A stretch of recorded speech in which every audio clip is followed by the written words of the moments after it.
The sound of rolling suitcases mixed with the hurried breaths of passengers. A flight that should have been quiet was, within minutes, about to turn the first-class cabin of Skylux into a battlefield. Seat 2A. A wide leather chair, golden light reflecting off its edges like the glow of privilege. And in that very seat sat David Omari, a black man in his early 40s, tall, sharp, featured, his expression calm. In his hands was a tablet, his fingers moving slowly across the screen, as if the outside world had nothing to do with him. Then a woman appeared. Victoria Langford, 48, her blonde hair tied neatly in a bun, her diamond-studded watch tapping against the armrest like the ticking of entitlement. For her, every flight carried the same unspoken law. Seat 2A belonged to Victoria. No ticket needed, no paperwork required, only a commanding glance.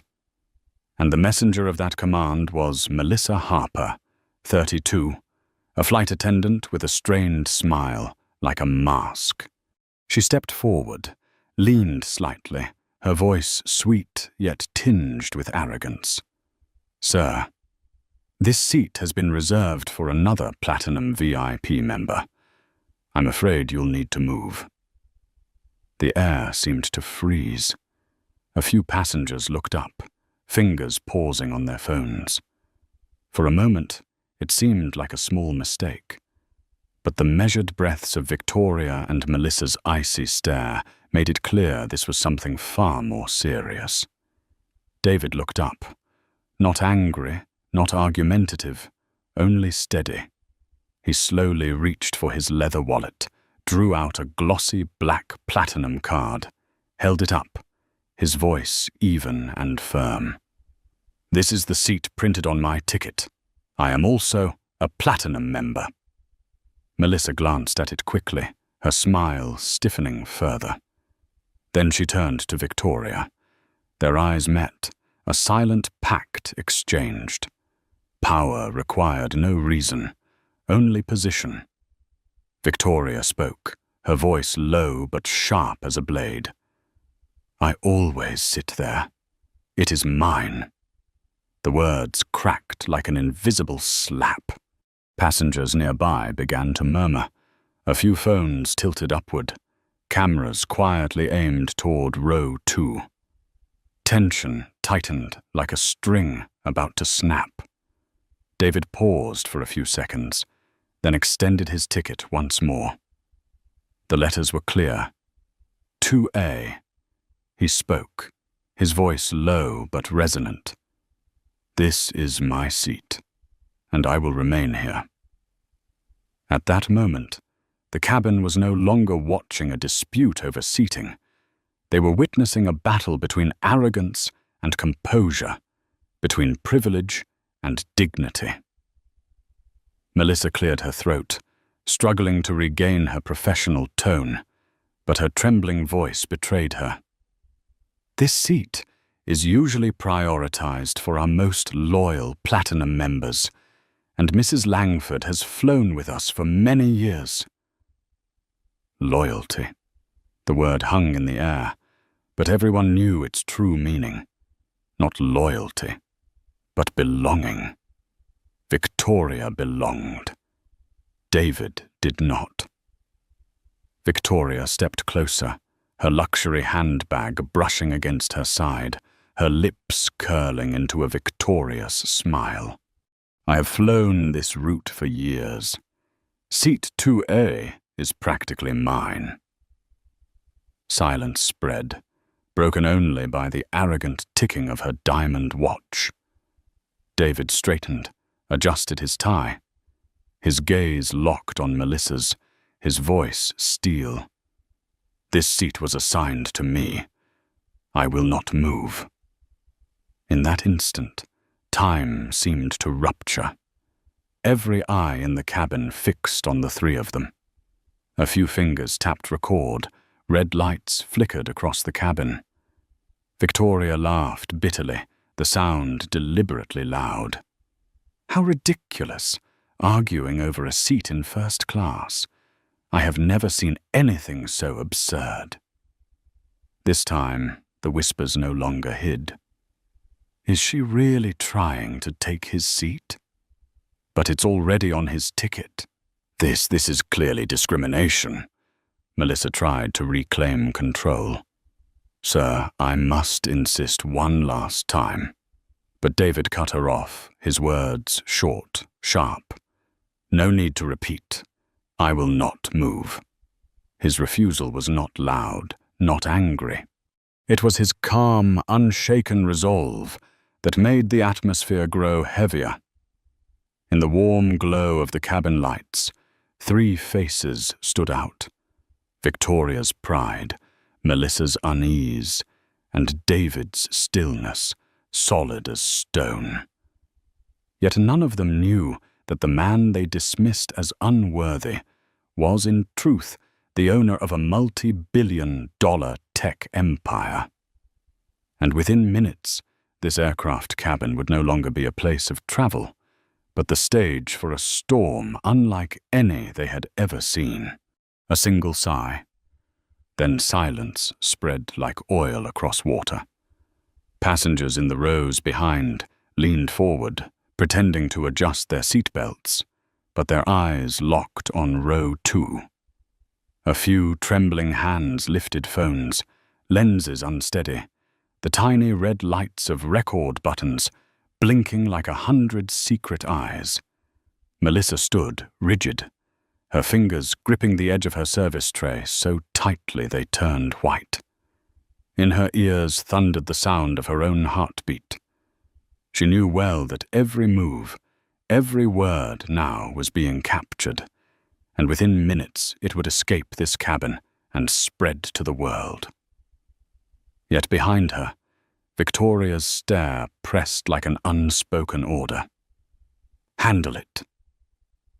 David remained motionless, both hands resting calmly on the armrests, his posture composed, unnervingly steady. No trace of tension, no drop of sweat, only eyes sharp as blades cutting through every false claim.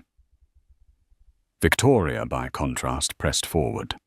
She twisted her wrist, the diamonds on her watch flashing defiantly, the ticking sound carrying through the cabin. Shameful. You can't even give up a seat? Her laugh was thin, her voice not raised but loud enough to pierce every murmur. In a sudden shift, the cabin audience was no longer invisible. They became the jury. Every gaze, every camera became a suspended verdict. David slowly handed his ticket to Melissa once more. The words Seat 2A glowed clearly under the light. Tickets don't lie, he said, his voice low, each word falling like a hammer. Melissa swallowed hard. Her instinct screamed for her to stop, but the memory of Victoria's generous tips, her promises of long-term relationships, hissed in her ear. She inhaled deeply, regaining her flat professional tone, clinging to procedure. Sir, I will have to report this to my supervisor. She turned quickly toward the curtain separating the cabin. In that moment, first class fractured into 2 worlds. On one side, Victoria stood with arms crossed, her victorious smile bleeding arrogance. On the other, David sat silent, radiating a quiet authority that held every gaze captive. Whispers swelled like a hive shaken open. He has a valid ticket. This is clearly discrimination. It's being filmed. This clip is going online. Victoria glanced around, her smile unbroken. She was accustomed to attention. The more eyes upon her, the stronger her sense of triumph. Seconds later, The curtain stirred. Melissa returned, this time not alone. Beside her was Brian Keller, the cabin supervisor, broad-shouldered, his salt and pepper hair cut sharp. He strode forward as though the plane's floor were his stage. His eyes locked onto David as though he were a criminal, not a paying passenger. "Sir, I need you to vacate this seat immediately," Brian announced, his voice deliberately loud enough for the whole cabin to hear. The passengers fell into silence. Phones were no longer discreet. Dozens of cameras were trained on the standoff. David looked up, closed his tablet, his voice deep and steady. "Reason?" Brian arched an eyebrow, pointing to Victoria. "This seat belongs to our VIP passenger." The words landed harsher than the slam of the aircraft door. David leaned back slightly, his gaze never leaving Brian. He spoke slowly, each syllable striking the floor like a drumbeat. "This seat was assigned to me. I've shown my membership card. I've presented my ticket. I will not move." For a moment, Brian faltered. A crack appeared in his confident mask. He covered it quickly with a dry cough. Victoria pressed in, her voice pitched higher, performed for the whole cabin. "My God, we are here to fly, not to argue with someone who doesn't know his place. I have never been treated this poorly." Exasperated sighs spread, but not toward David. A few passengers shot sharp looks at Victoria, and the cameras kept rolling, capturing every word, every move. David lowered his tone, his eyes shining with resolve. "You can ask as many times as you like. My answer will not change. I will remain seated." The air felt drained from the cabin. An invisible struggle weighed heavy, the airline's authority clashing with the dignity of one passenger. None of them, not Victoria, not Brian, realized the truth. The calm man they had dismissed was no stranger who didn't know his place. He was David Amari, CEO of a multi-billion-dollar technology empire. A man who, with a single decision, could erase the future of Skylux Airways. And the fire had just been lit. The real storm was about to arrive. The noise in the cabin quieted, but not because the tension had eased. On the contrary, the silence felt like a held breath, waiting for an explosion. Melissa stood pressed against the wall, sweat beading at her temple. She knew she was under the gaze of dozens of eyes, followed by the lenses of dozens of phones. Then from behind, Victoria's gloved hand brushed against hers, a touch light as air, yet heavy as command. In an instant, Melissa saw a glimmer. Neatly folded bills slipped between slender fingers. Victoria leaned closer, her voice like a whisper, but pitched so nearby passengers would hear. "Thank you for handling this the right way." Melissa froze. Her heart pounded so hard, she feared others might hear it. Her trembling hand accepted the bills, quickly shoving them into her navy uniform pocket. The act lasted only seconds, but in first class, every second was magnified under the glow of lights and eyes. A muffled laugh came from the right hand row.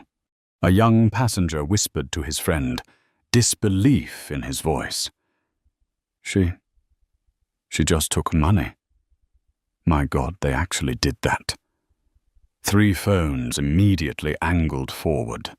Their lenses captured it all, Victoria's hand withdrawing, Melissa's fingers still trembling.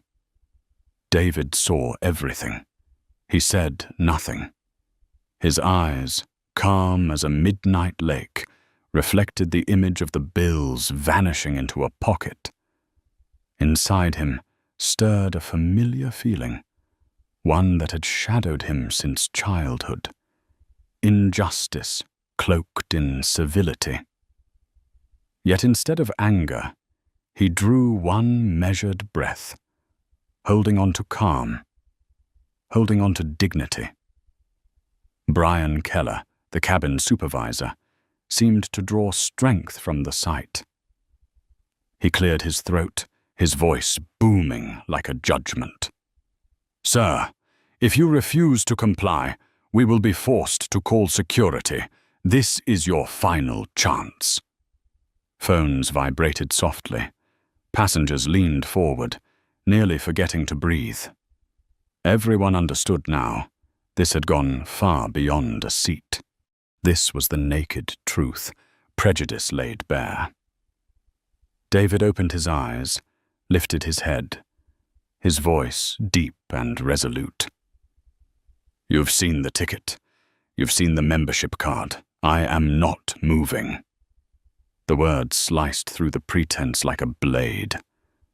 A man in row 3 blurted out, "He's right. This is blatant discrimination." Victoria rolled her eyes, her bitter laugh loud and theatrical, straining to drown out the crowd. "For heaven's sake, we cannot waste time on this stubborn man. I have an important meeting right after landing." Melissa's hand tightened over her pocket, feeling the bills burning against her skin. She knew everyone had seen. She knew the cameras had captured it. But the fear of being cut off from Victoria's tips, from her favor, chained her in silence. Brian stepped closer, his shadow looming over seat 2A. "We will call the captain. If you persist, security will handle it." The words struck like the final knock before the bell tolled.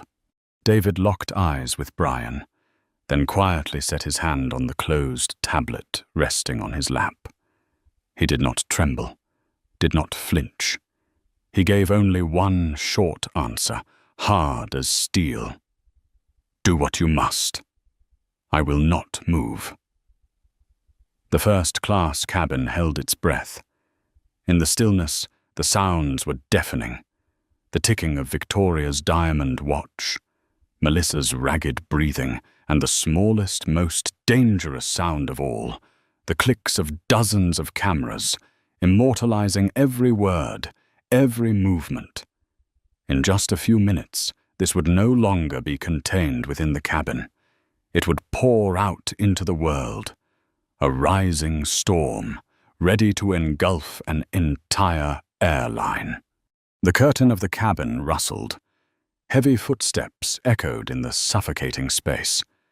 Then Captain Robert Hayes appeared, a 52-year-old man with broad shoulders, his uniform pressed crisp as though forged from steel. His stern face was one that usually reassured passengers, but today it only deepened the sense of unease. Walking beside him were Brian Keller and Melissa Harper. They stood in a line, forming a wall closing in on David. "Sir," Hayes's voice rang out, firm and commanding. "The crew has full authority to reassign seats.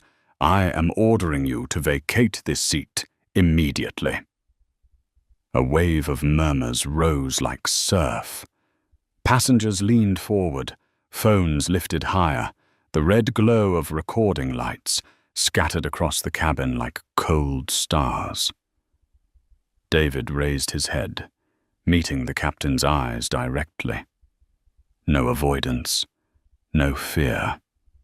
He spoke slowly, each word cutting into the silence like a blade.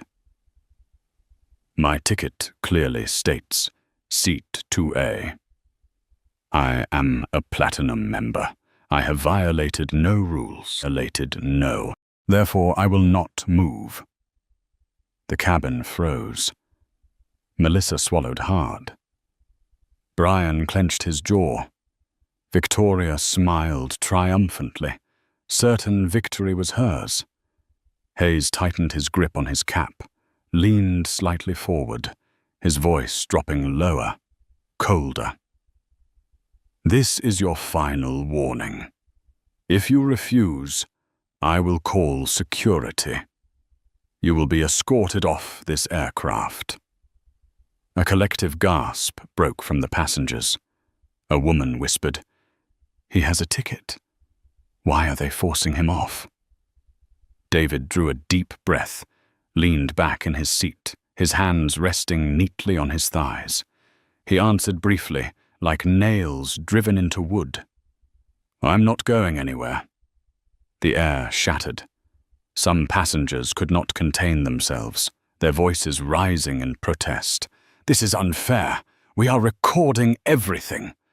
Victoria turned, lifting her champagne to her lips, serene as if watching a play. "Absurd," she murmured, loud enough for 3 rows to hear. Hayes gave a slight nod. Brian understood. He strode forward, pulled back the curtain, and signaled. Then the curtain ripped open. 2 uniformed men entered, Officer Daniel Brooks and Officer Miguel Torres. Their eyes were cold, their steps heavy, the snap of black gloves echoing sharply. The silence in the cabin thickened until one could hear the pounding of hearts. Brooks stopped in front of seat 2A. His voice was low but firm.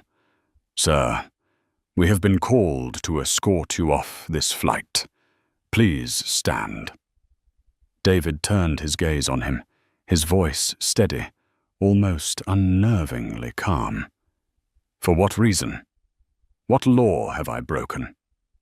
Torres glanced quickly at Brian, then dropped his eyes to avoid David's. Brooks kept his tone steady. "You are accused of refusing to comply with the crew's instructions." David's lips curled slightly. It was not defiance, but the faint smile of a man long familiar with injustice. "Failure to comply with an unlawful order is not a crime. I am only sitting in the seat I purchased." Gasps erupted around the cabin. A man raised his phone higher, shouting, "He's right! You're recording discrimination right now." Victoria rolled her eyes, her tone sharp and bitter. "My God, we cannot fly if he refuses to move. Take him off." Melissa shrank back, her hand brushing the pocket where Victoria's money burned against her conscience. David folded his tablet, slid it into his leather bag, and stood. His movements were deliberate, almost ceremonial. His shoulders squared, his head high. Every gesture radiated a chilling composure. The 2 officers flanked him, walking like moving walls. David's shoes tapped in steady rhythm against the cabin floor as he walked. Behind him, whispers spread like wildfire. "They're really forcing him off? We're witnessing history. Skylux will pay for this." Victoria slid into seat 2A, like a queen returning to her throne. The champagne in her glass shimmered gold as she tilted it. She smirked. Finally, peace.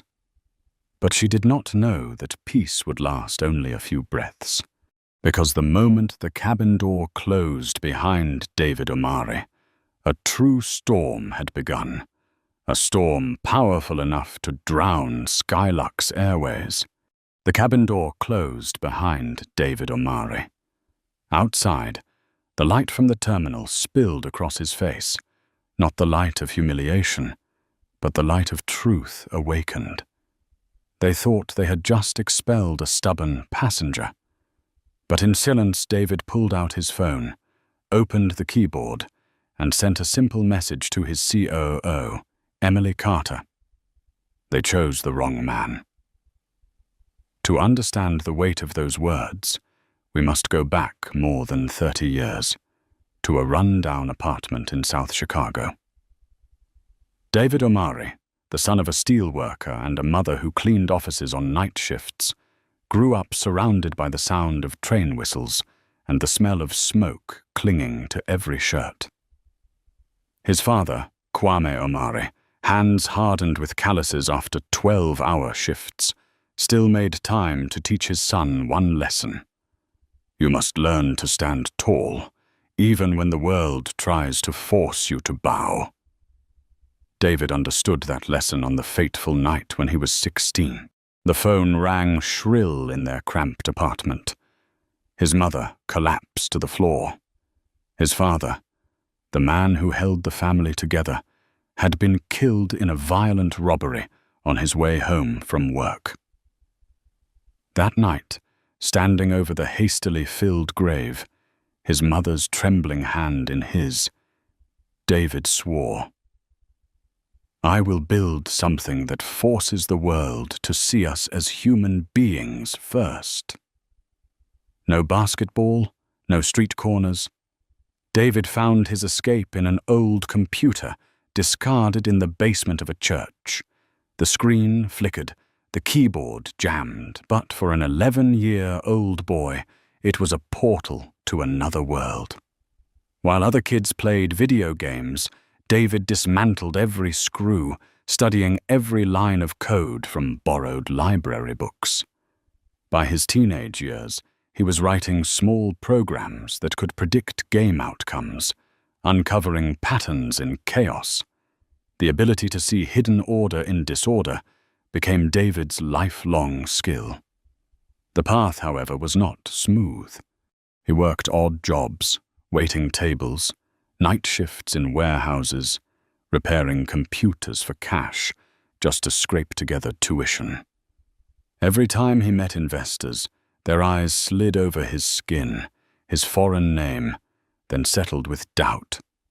Countless rejections, countless times his ideas were dismissed. But David remembered his father's words. Stand tall. At last, in a cramped room with only a makeshift desk made of wooden crates and an old laptop, Omari Technologies was born. A small company with a mission larger than itself, to create systems that forced businesses to treat customers fairly, regardless of name, skin color, or accent. Slowly, the technology spread. Fortune 500 companies, governments, banks, all came to him. David did not just build a company, he built a mirror for those who had once been unseen. After 2 decades, Omari Technologies had grown into a $2.8 billion empire. And in a cruel twist, Skylux Airways, the airline that had just thrown him out of Seat 2A, was in urgent negotiations to sign a $4.2 billion contract with his company. Their entire survival depended on David Omari's signature. Yet the passengers, Melissa, Brian, Victoria, none of them knew. They saw only a black man, ordinary in their eyes, sitting in a seat they thought he did not deserve. Their mistake was not just insulting a man. They had humiliated the only potential savior of their airline. Standing outside the aircraft door, David slid his phone back into his pocket. His eyes burned with fire. He was no longer the 16-year-old boy trembling at his father's grave, but a man who had tasted contempt and forged it into a weapon. They thought they had cast out a passenger. In truth, they had awakened the storm that would soon drown their empire. Just minutes after David Omari stepped out of the cabin, the world began to erupt. A single click in first class had multiplied into hundreds of clips, short videos, barely a minute long, but enough to capture everything. Victoria slipping money into Melissa's pocket, Brian's harsh command, Captain Hayes' cold smile, and David rising to his feet with his back straight, head held high, escorted away from seat 2A. Those clips, like sparks from flint, ignited the dry grass of social media. The hashtag Seat2A flooded Twitter. Flying, while Black shot to the top of trending in just 1 hour. Instagram, TikTok, Facebook, all exploded. Each video spread like a tidal wave, washing away every effort to cover it up. In the VIP lounge of the airport, David sat in silence. His phone vibrated endlessly, hundreds of notifications every minute.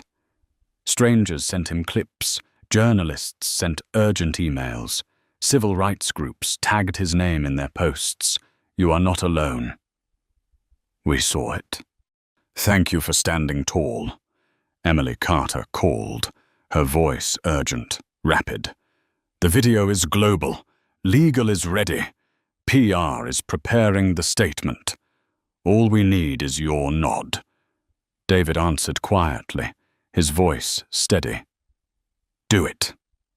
Meanwhile, at Skylux Airways headquarters, chaos reigned. On the big screen, the Twitter feed updated every second, thousands of furious comments pouring in. A young PR staffer reported, his hands shaking. "The video has over 10 million views in 2 hours. International press is running it. BBC, CNN, Al Jazeera. They all have Skylux accused of racial discrimination in their headlines." The CFO barked, voice hoarse. "The stock is in free fall. 6% in 1 morning. If this continues, investors will flee." The PR director clutched his head, his face pale. "We need to release a statement immediately. Talk about diversity. Training. An internal investigation." A harsher voice cut him off. "It won't work. The video is undeniable. People saw the money. They saw the discrimination. This isn't spin. This is guilt made visible." The boardroom fell into suffocating silence. Everyone could hear their own heartbeat. Then a message flashed on the central screen. David Omari, CEO of Omari Technologies, was the passenger removed from seat 2A. 1 second later, the room exploded. "What?" "He's the one we're negotiating the $4.2 billion deal with." "God, we've destroyed ourselves." The head of the executive board, his face ashen, delivered the verdict in a chilling tone. "This isn't just this is an existential crisis." Outside, the outrage grew fiercer. Civil rights leaders called for boycotts of Skylux. Partner brands issued statements saying they were reconsidering relationships. Slow motion clips of Victoria handing over money, Brian's words, "worthy customers," and David's calm declaration, "I will not move," became symbols of a movement. People wrote, he could buy the airline, yet he was still treated as an outsider. If even a billionaire is not safe, what about the rest of us? Every word, every image struck like a hammer blow against the walls of Skylux. David sat in silence in the lounge, the glow of his phone screen reflecting on his composed face. He remembered his father, the calloused hands, the gentle smile after exhausting shifts. He remembered the promise at the grave, to force the world to see dignity first. Now, he did not need to shout. The truth had millions of amplifiers. David tightened his grip on the phone, and he knew, from this social media storm, he would forge the hammer that would strike down the emperor that dared trample on his dignity. The storm had begun, and Skylux had no escape. In the small conference room of Omari Technologies, the glow of countless screens covered the walls. On them, videos, articles, and endless hashtags scrolled without pause.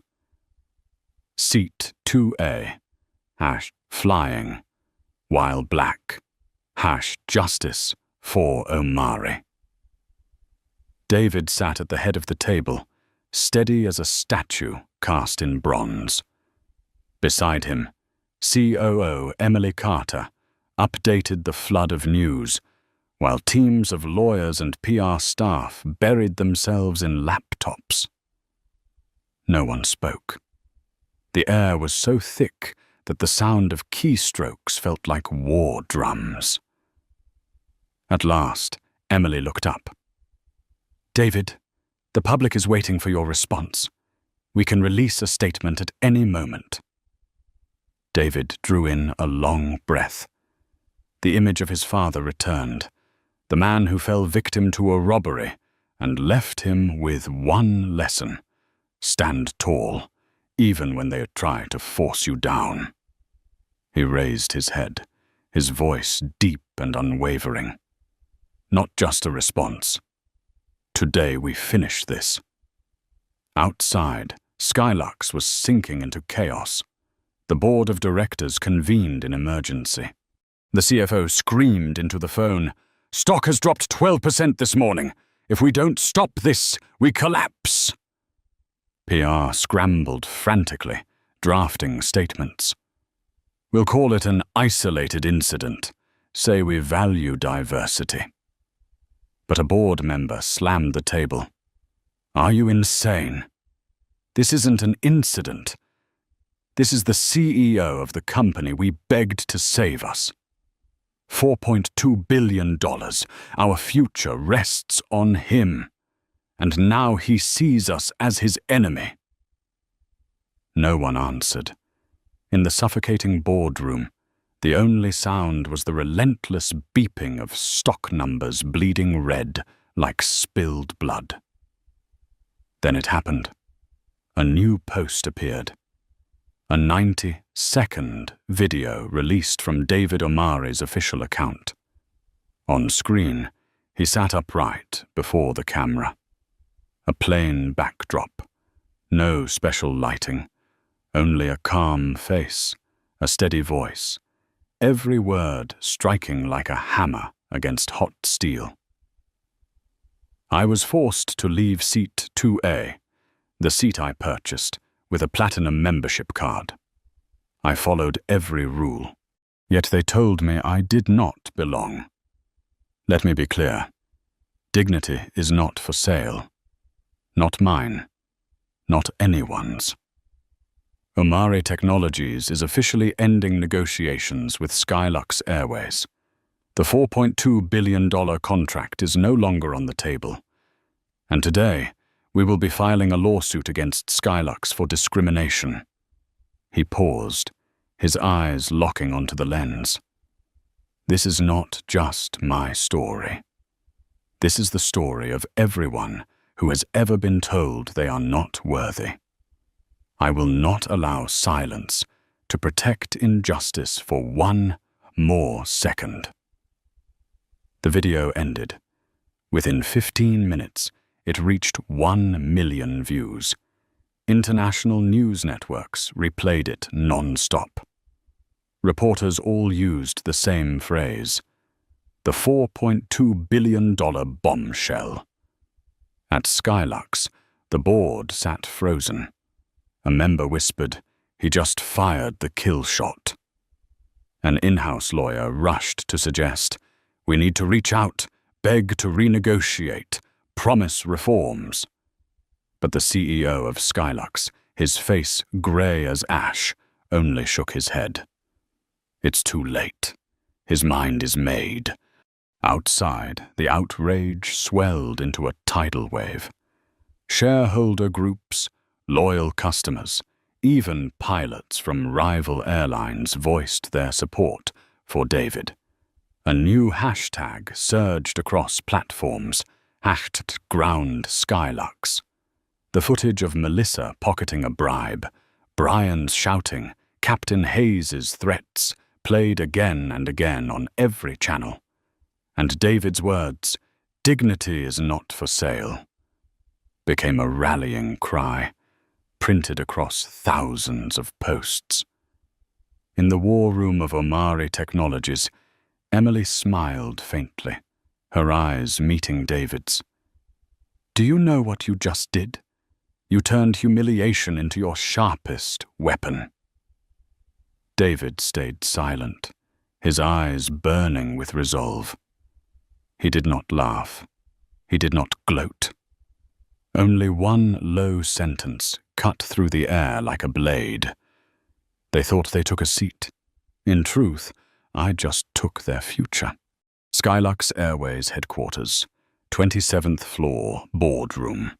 The projector's light swept across the faces of 3 people seated in the chairs of the accused: Melissa Harper, Brian Keller, and Captain Robert Hayes. In front of them, a massive screen replayed the infamous video over and over. Victoria slipping money into Melissa's hand, Melissa pocketing it, Brian issuing threats, Hayes declaring, "This is your final warning." Each replay flashed like a blade cutting into flesh. A board member's voice was cold. "Play it again." Victoria's whisper echoed from the speakers. "Thank you for handling this the right way." Then the image of Melissa sliding the bills into her pocket. The room was silent except for the frantic pounding of 3 guilty hearts. Melissa kept her head down, fingers twisted together, her voice trembling. I didn't mean to. She was a frequent flyer. I didn't want to cause trouble," an HR director snapped. "Didn't want to cause trouble? The whole world just saw you take a bribe on an aircraft. That single act didn't just shame Skylux, it incinerated our entire reputation." Melissa broke down in tears, but her sobs were drowned out by the cutting tone of the company's lawyer. "We have no choice but to terminate your contract, effective immediately." The video shifted. Brian Keller leaned into David's face, voice dripping with disdain. "This is your final chance. If you refuse, we will call security." The words reverberated across the boardroom like a verdict. Brian tried to steady his voice. "He refused to cooperate. I followed procedure to keep the flight on time." A female executive slammed the table, cutting him off. "What procedure allows you to call a paying passenger unworthy? What procedure allows you to ignore a clearly printed ticket? You didn't manage the situation. You created it." Brian faltered. He knew the clip had already spoken louder than any defense. When the board declared, "You are suspended immediately, pending official termination," Brian bowed his head, his shoulders collapsing under the weight of the world. Finally, the light turned to Captain Hayes. The screen replayed him stepping out, voice clipped and firm. "This is your final warning. If you don't move, we will call security." Hayes tried to muster pride. "I had to protect my crew. In the cockpit, unity is paramount. If I contradicted them, we would lose discipline." A voice cut him off, cold as ice. "And that blind unity cost us $4.2 billion. You didn't protect your crew. You drove this airline into the abyss." Hayes froze, his aging eyes hollow. He knew his decades, long career, had just turned to ashes. "Captain Hayes, you are permanently terminated. There is no place for you in aviation again." But the final blow did not fall on the 3 before the board. It landed on Victoria Langford. Her name blazed across the screen. Online headlines screamed, "Langford caught bribing on aircraft." Cosmetics brand severs ties with Victoria Langford. Customers boycott.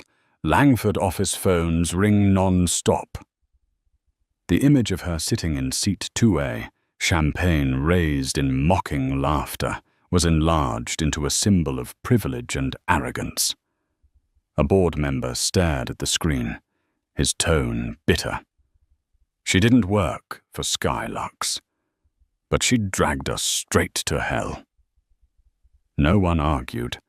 The truth was undeniable. Skylux was bleeding out because of Victoria Langford. The meeting ended. The statement terminating Melissa, Brian, and Hayes was drafted that very night. Skylux promised comprehensive reforms, new training programs, an end to bias. But outside, the public no longer believed. Headlines declared, Skylux doesn't act out of conscience, but out of fear. And it was true. Fear gripped the entire company. Fear of losing customers, fear of losing shareholders, fear of losing everything. Meanwhile, David Omari sat in his glass-walled office, quietly watching the news unfold. He did not gloat. He did not smile in victory. He simply spoke, his voice steady and low. They think they closed a door. In truth, they have opened a courtroom for the entire world. News of Skylux firing Melissa Harper, Brian Keller, and Captain Robert Hayes quickly flooded the headlines. But the public did not applaud. They did not see it as victory. They called it the price of fearing public outrage. Skylux stock continued to plummet. Partners cancelled contracts. Victoria Langford, once so confident in seat 2A with a glass of champagne in hand, was now cut off by major brands and fiercely boycotted by the public. From a symbol of luxury, she had become a living example of privilege exposed. Yet while Skylux struggled to survive, David Omari chose another path. One morning, in the middle of the media storm, he stepped up to a podium at an international press conference. No dazzling stage lights, no dramatic music. Just a simple microphone and his composed face. The hall was silent. Dozens of cameras locked onto him. David began. They thought they stripped me of my dignity when they forced me from seat 2A. But dignity was never theirs to take. The audience stirred. Many had already heard him say these words in the viral video, but spoken live, with his deep, steady voice and fire in his eyes, they became a declaration. He paused, then continued. The compensation Skylux will be forced to pay. I will not use it to enrich myself. I will use it to build a legacy. Today, I announce the Omari Aviation Equity Fund. Behind him, the screen lit up, revealing the logo. Silver wings rising from an empty chair, the symbol of the seat once taken from him, now transformed into a seat for the next generation. This fund, David continued, will provide scholarships for young people from minority communities, helping them become pilots, flight attendants, aerospace engineers, and air traffic controllers. Future generations will no longer be told they do not belong in the skies. Applause thundered through the hall, powerful and unending. Some journalists put down their pens and clapped along. Among the audience, young students sat with eyes glistening, whispering to one another, "We'll have a chance. Because of him." Instantly, the news spread worldwide. CNN ran the headline, "David Omari turns humiliation into opportunity." BBC declared, "A seat taken away becomes thousands of seats for generations to come."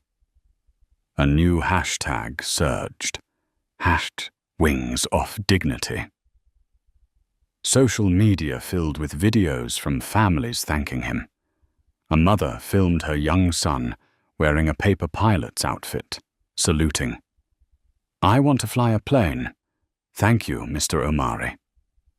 A group of black students gathered at their local airport, holding banners that read, "We belong in the skies." In the headquarters of Omari Technologies, Emily Carter approached with a thick report. In just 48 hours, the fund has received millions in voluntary donations. Universities and international airlines are reaching out to partner. You've started a movement, David. This is more than just a fund. David gazed out through the glass window, the skyline washed with morning light. He did not smile, did not boast. He simply nodded and whispered, "Father, I have kept my promise." In his eyes, the image of his father appeared, calloused hands and a gentle smile behind the haze of factory smoke. And now, from the ashes of injustice, the flame of justice had been lit for an entire generation. That night, the lights blazed across the hall of the Global Conference on Ethics and Technology in Geneva. More than 3,000 people filled the room, from young tech founders to world leaders. All were waiting for the man who, just days earlier, had been escorted from an airplane seat, now the focus of the entire world. The MC's voice rang out. "Ladies and gentlemen, please welcome David Omari." The hall erupted in thunderous applause. Hundreds of cameras followed his every step, yet David did not stride like a conquering king. He walked slowly, upright, his expression composed. Each step echoed in the hearts of the audience, drawing them into silence. He stopped at the podium. No grand gestures, no pounding music, only his voice, deep and steady, reaching into the depths of every soul in the room. 2 days ago, I was asked to leave the seat I had purchased, seat 2A. I presented my ticket. I showed my membership card. I followed every rule, but they told me I did not belong there. The room fell still. 1,000 people silent. Only that voice, steady, striking like a hammer against the stone walls of prejudice. But here is the truth. Dignity cannot be stripped away. It cannot be bought. It cannot be surrendered to anyone. They could pull me from a chair, but no one could ever pull me from my own dignity. A murmur spread through the crowd. Eyes glistened. Some placed hands over their chests, as if to steady the beating of their own hearts. David lowered his voice, speaking slowly. This story is not mine alone. It belongs to everyone who has ever been told they were not enough. To the worker dismissed, to the child mocked, to the employee overlooked for the color of their skin or the sound of their voice. It belongs to all of us. He paused, then stepped forward, the light catching the fire in his eyes. Power means nothing if it protects only the powerful. Influence holds no value if it amplifies only those already privileged. And dignity is the one thing that never changes. It is not for sale. It is not for negotiation. The hall trembled. Some rose to their feet, clapping loudly. But David raised his hand, and the applause subsided. He wanted silence, for in silence his words would carve themselves deeper. I founded Omari Technologies to eliminate bias in customer service, but no algorithm can erase prejudice if we refuse to face it. Technology is only a tool. True change must come from us. His tone sharpened, steel in his voice. They thought they silenced me, but in truth, they handed me a microphone. And today, I use it not just for myself, but for all those who have never been heard. His final words thundered across the hall, weighty and unforgettable. They thought they took my dignity, but dignity was never theirs to take. In that moment, the hall erupted. Applause roared like thunder, shaking the ceiling. Many wept openly. Journalists rushed to transmit every word, knowing they were witnessing history. On social media, within minutes, a new hashtag was born. #Dignity Unbroken. It spread like wildfire. David stood there, not smiling with pride, not raising his arms in triumph. He simply bowed his head slightly, a gesture to all who had ever been forced to bow under injustice, because now he knew they would rise and stand tall. In this world, power can buy a first-class ticket. It can buy an airline. It can even buy silence. But there is one thing it can never buy: the dignity of a human being. And the story of David Omari reminds us. Dignity belongs to no one else but ourselves, and no one has the right to take it away. If you believe that respect must be the starting point of every flight, every encounter, and every relationship, hit like to help spread this message.